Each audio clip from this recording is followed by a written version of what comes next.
Hello students, in today's chemistry class, you will learn about molecular formula of compounds. In the previous class, you have learned about valency and variable valency and symbols of elements. As you know that symbols are being used in order to represent the name of a chemical element.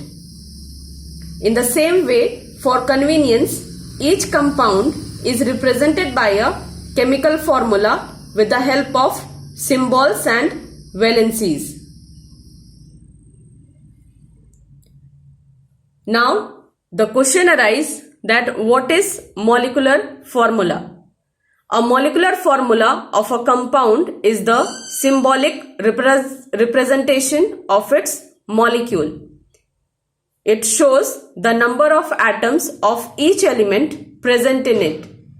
These atoms combine in whole numbers to form the molecule. For an example, a molecule of water, that is H2O.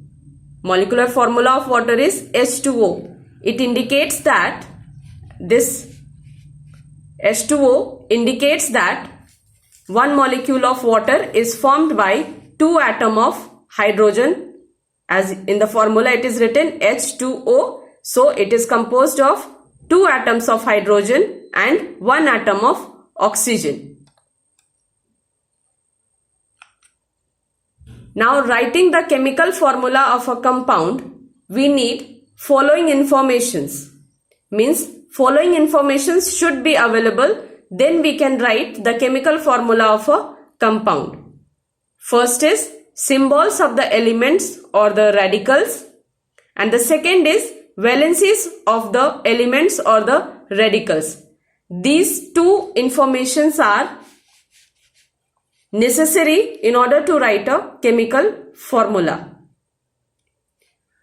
Now, the method which is applied for writing the chemical formula is called criss-cross method.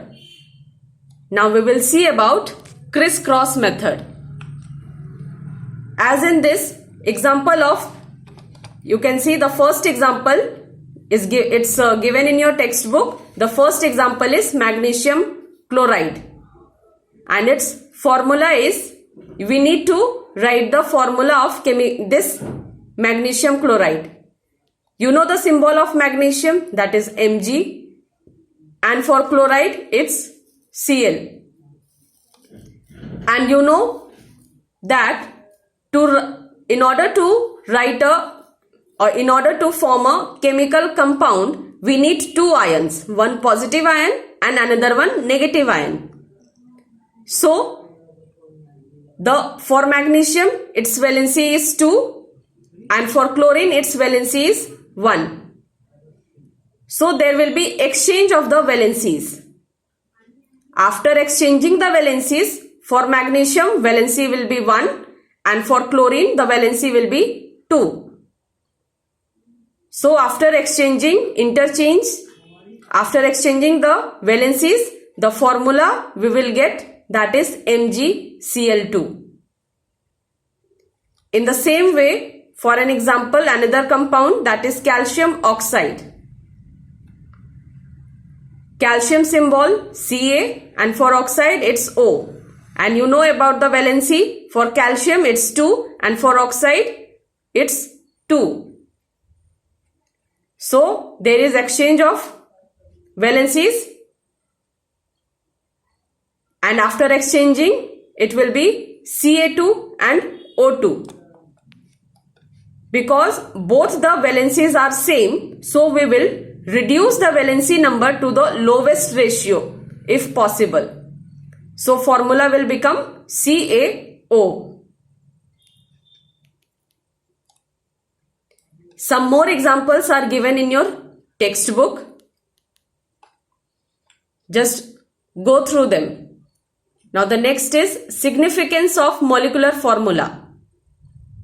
Now it represents one molecule of a compound, and from molecular formula we can we can identify the number of each kind of atoms present in it. The mass of one molecule of a compound can be calculated if the atomic mass of each atom present in the molecule is known.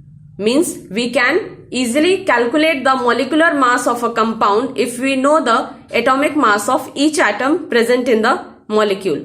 For an example, water molecule, and its formula is H2O, and we know H2O is composed of 2 atoms of hydrogen and 1 atom of oxygen. So now we will calculate the molecular mass of H2O. Atomic mass of oxygen is 16 AMU. Atomic mass of hydrogen is 1 AMU. But you know, for the composition of water molecule, hydrogen is 2 in number, means 2 atoms are there. So 1 multiplied by 2. Then it will become 2 AMU.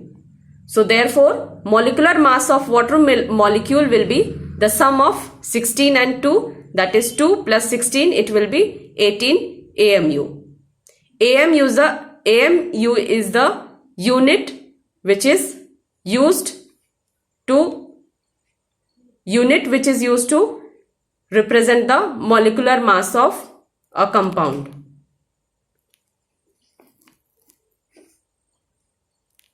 For more detail, just go through your textbook. Now today's homework. Write the molecular formulae of first one, copper oxide, second, iron chloride. In this, iron has valency 3. Third, sodium hydroxide. Fourth, iron sulfide. In this, iron has valency 2. So you need to be very careful while calculating the formula. Now option 5, calcium hydroxide. Now 6, nitric acid. 7, ammonium carbonate. 8, magnesium carbonate. 9, sulfuric acid. And 10, lead oxide. Again, lead has valency 2 here. Write these formulas in your notebook and send me in the group so that I can check. Thank you.